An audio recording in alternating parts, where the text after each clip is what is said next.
ఒక నాయకత్వం వహించగలన్న స్థితి తీసుకొచ్చింది ఎవరు అంటే మన చంద్రబాబు నాయుడు గారు. ఆయన ఈరోజు డ్వాక్రా అనే ఒక పథకాన్ని తీసుకొచ్చి ప్రతి ఆడవాళ్ళు కూడా ఒక నాయకత్వ లక్షణాలు అలవర్చుకోవడానికి, వాళ్ళ కాళ్ళ మీద వాళ్ళు నిలబడడానికి ఎంతో సహాయపడ్డారు. అవన్నీ కూడా మనం గుర్తించుకోవాలండి.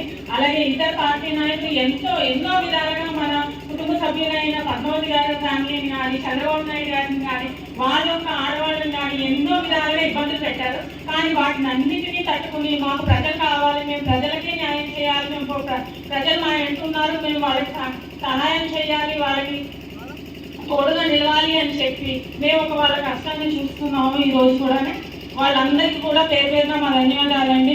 అలాగే మన పిల్లల భవిష్యత్తు కావాలి, రేపొద్దున వాళ్ళందరికీ మంచి భవిష్యత్తు, ఉద్యోగాలు కావాలి అంటే తప్పకుండా ఒక విజన్ ఉన్న లీడర్స్ని మనం ఎంచుకోవాలి. ఆ విజన్ ఉన్న లీడర్స్ ఫస్ట్ మనకి చంద్రబాబు నాయుడు గారు, ఆయన పాత్రుడు గారు. ఈ రోజు నర్సీపట్నం ఒక ఎడ్యుకేషన్ హబ్ కింద తయారైంది. ఒక పాలిటెక్నిక్ కాలేజ్ అవనివ్వండి, డిగ్రీ కాలేజ్ ఇవ్వనివ్వండి, ఇంజనీరింగ్ కాలేజ్ ఇవ్వనివ్వండి.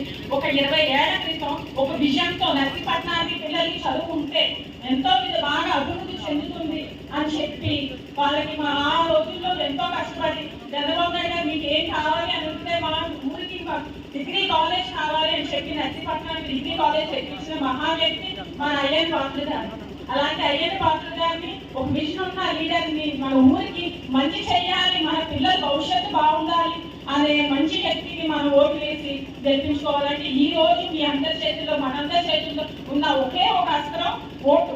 ఆ ఓటు అనే అస్త్రాన్ని మనం అందరం కూడా మంచి నాయకులు వేసుకుని మన భవిష్యత్తు తీర్చిదిద్దే, మన వెంట ఉండి మనతో ఉండే నాయకులకి ఓటు వేసి మనం వాళ్ళని గెలిపించుకోవాలని చెప్పి మేము మిమ్మల్ని పేరు పేరున కోరుకుంటూ సెలవు తీసుకుంటున్నాం. ధన్యవాదాలు. నిరంతర వార్తా సమాచారం కోసం మా వి న్యూస్ ఛానల్ సబ్స్క్రైబ్ చేయండి.